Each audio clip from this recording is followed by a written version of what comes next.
makan gitu, makan dan tidur lah. Tapi rata-rata sih dari Indonesia. Ada PhD sekarang di sini, Mas Najib.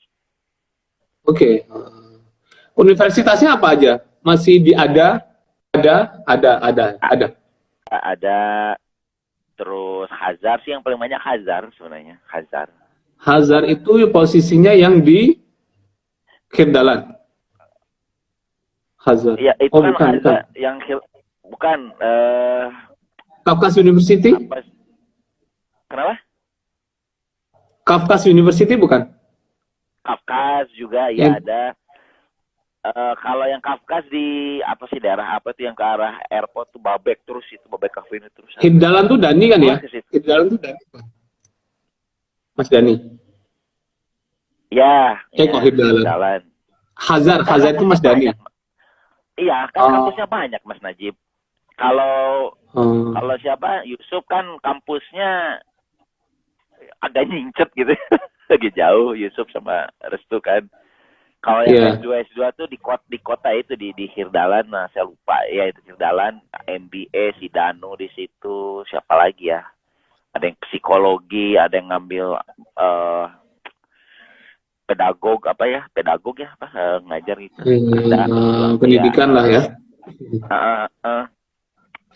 Banyak, ada lagi filsafat ada nggak ya? Ada sih kalau nggak salah filsafat. Ya. Oh sekarang nggak cuma pelajar Mas Najib. Ada apa lagi? Badminton. Oh iya. Nah itu, jadi kan kita Azmi sama si Ade itu sekarang udah habis nggak di sini. Azmi malah udah ke Swiss, kerja di Swiss. Ade nggak tahu di mana. Kerja sebentar. Stop dulu. Masalah atlet ya, masalah atlet. Ini karena kita mungkin ada buffering ini, jadi nggak bisa langsung. Saya mau tanya nih, mohon maaf sama Mas atlet ya, Mas, mohon maaf kalau nanti salah. Ini karena saya bertanya-tanya tentang Mas atlet itu. Kalau seandainya Mas atlet nih, serius Pak, serius. Ini saya serius ini dari dulu pengen tanya. Tapi kan belum kenal. Ya, Mas atlet, seandainya istilahnya apa itu? Dibeli atau apa? Pas orang Indonesia dikontrak Azerbaijan. Nah, berarti dia dalam event internasional tidak boleh harus pakai nama Azerbaijan. Ya. 2 paspor.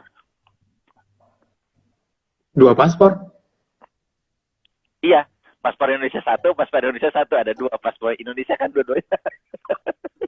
Enggak, serius saya tanya. Oh iya. Ya enggak gini. Ya gini, jadi menurut aturan ini aturan IBF ya, aturan federasi badminton internasional dunia ya. Bulu tangkis. Ya, IBF. Betul. Itu diperbolehkan negara itu mengkontrak dengan pemain. Mungkin Mas Najib ingat dulu ada siapa dulu tuh kita ada pemain-pemain dunia yang dikontrak, inget nggak, dikontrak sama negara Belanda, disuruh ngelatih, inget nggak? Taufik di Singapura dulu kayaknya.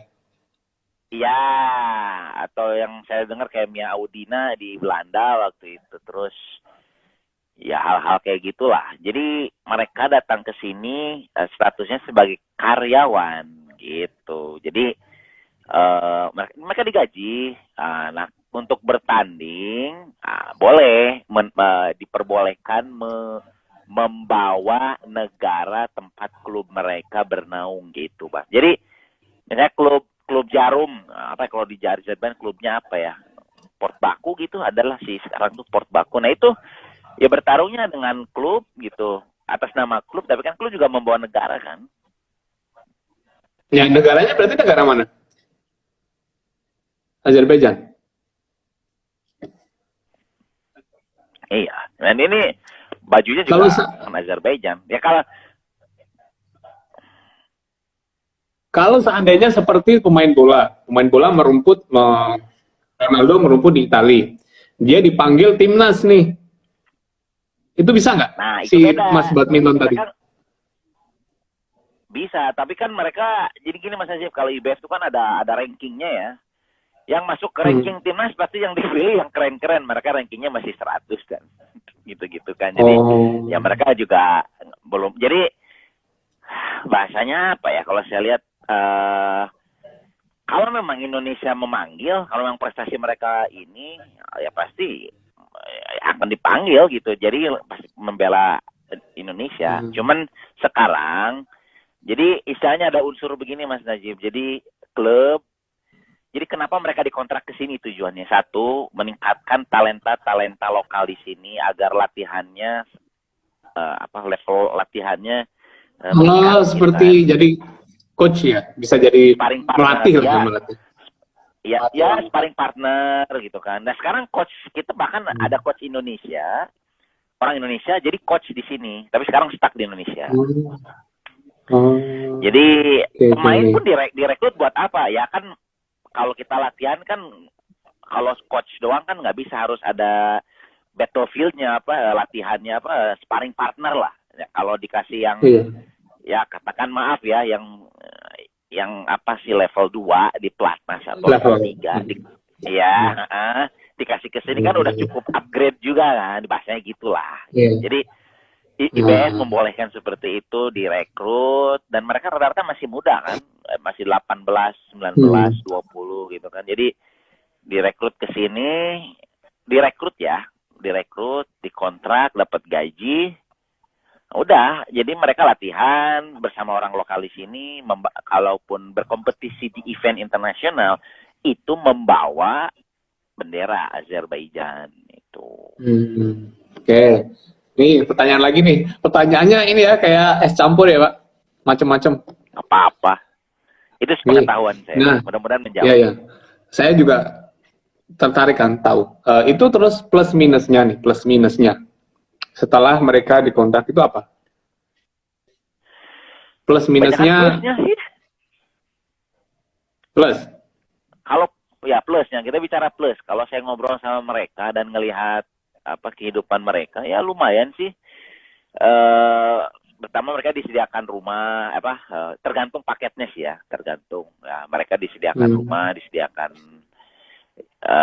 asrama atau di mana lah, kayak pelatnas gitu kan. Di sini belum terestablis kayak di Indonesia kan. Pelatnas tuh bener-bener kan itu tempat latihan sebelahnya, terus ada off gitu kan, Sabtu Minggu boleh kemana ke jalan-jalan terserah. Nah, di sini sayangnya belum terbentuk mungkin. Jadi mereka tinggal disediain apartemen tapi deket tempat latihan gitu kan.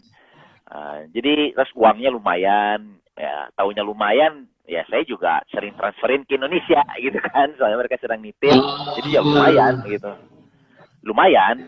Terus kalau mereka juara dan bawa negara Azerbaijan dapat bonus, kan atlet gitu kan, kalau performanya bagus dikasih bonus lah itu, dikasih. Terus mereka yang unik tuh mereka istilahnya menu training tuh, yang saya lihat menu training tuh mereka bisa milih. Jadi maksud milih itu misalnya ada event apa, misalnya kejuaraan apalah gitu ya. Nah, dilihat kan, wah ini saya harus latihannya meningkat.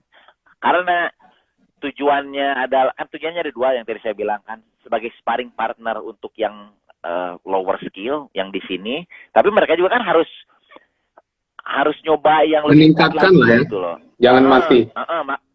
Betul, makanya dikasih juga pilihan sama perusahaan di sini atau pelatnas di sini ya, kalau saya lihat negara sini, kamu dikasih berapa hari gitu ya, dikasih budget untuk memilih pelatnas di negara lain. Dulu si Azmi milih ke Malaysia, karena tahu Malaysia teman-temannya di situ agak jago gitu, rankingnya agak naik gitu ya, di atas dia, jadi dia latihan sama mereka gitu. Jadi ya hal kayak gitulah Mas Najib. Jadi itu plusnya ya. Terus mereka suka pulang. Nah, lumayan sih, suka pulang ke Indonesia gitu ya, duitnya lumayan lah gitu maksud saya. Minusnya apa ya? Kalau minusnya sih menurut saya malah nggak ada sih. Cuman menurut kacamata saya, mungkin dari mereka sih minusnya, ini balik lagi ya, menurut saya, kalau saya di posisi mereka, minusnya mereka tidak dihargai di Indonesia jadinya, tidak terdeteksi. Itu. Saya tadi mau tanya ke situ, tapi saya perhalus. Tapi Mas Najib balik lagi ya, itu kan kalau ranking itu attach orang, bukan negara. Oh iya. Jadi kan bisa aja sekarang ranking si A itu kan ranking 80, sekarang kayak si A ini pindah ke negara lain gitu, ke negara Swiss. Ya nanti tinggal rubah aja benderanya, tapi kan ranking dia tetap sama kan. Itu kan. Iya, bentar. Dulu ya sedikit cerita, dulu pernah pas ada atlet karateka ya, ada karateka ke Indonesia, itu Pak orangnya orang Ukraina. Terus pas ada diundang ke jamuan semua karateka, dia nggak datang karena dia sudah pulang ke Ukraina. Oh mungkin dia kasusnya sama. Oke Pak, saya tanya lagi nih, seandainya ada nggak kemungkinan karena mas atlet tadi misalnya dikontrak oleh negara lain, terus di Indonesia keluar dari Indonesia, terus kayak kehilangan apa ya? Kayak kehilangan mungkin event-event di tingkat nasional sendiri yang dimana itu bisa lebih mengenalkan dia dengan orang-orang yang di Indonesia. Mungkin kayak jenjangnya itu lebih cepat sama orang-orang yang sekarang di Indonesia. Mungkin secara satu hal yang lain mungkin di luar negeri mungkin cepat. Tapi yang di Indonesia mungkin lambat, tapi ada sesuatu yang cepat juga. Itu bisa nggak? Kayak gitu. Jadi ternyata jawabannya sih bisa, Mas Najib. Jawabannya bisa. Jadi ternyata IBF itu kan kalau ada turnamen misalnya Indonesia terbuka gitu ya, sebenarnya itu pilihan, Mas Najib. Pilihan itu artinya kan harus ada pre-kualifikasi dulu. Nah mereka ngeliat pre-kualifikasi yang daftar itu dari ranking tadi itu, jadi ranking. Nah ya itu akhirnya ada pre-kualifikasi. Kayak saya ingat Azmi itu sempat mau masuk ke Malaysia terbuka gitu, nggak lolos karena ya kalah intinya kan, kalah di kompetisi. Jadi ya nggak bisa. Cuman balik lagi, kalau masalah radar tuh kan sebenarnya masalah ini aja sih Mas Nasib, masalah terekspos atau tidak ya. Halo? Iya dengar. Kalau saya lihat kayak si Azmi itu dikontrak sama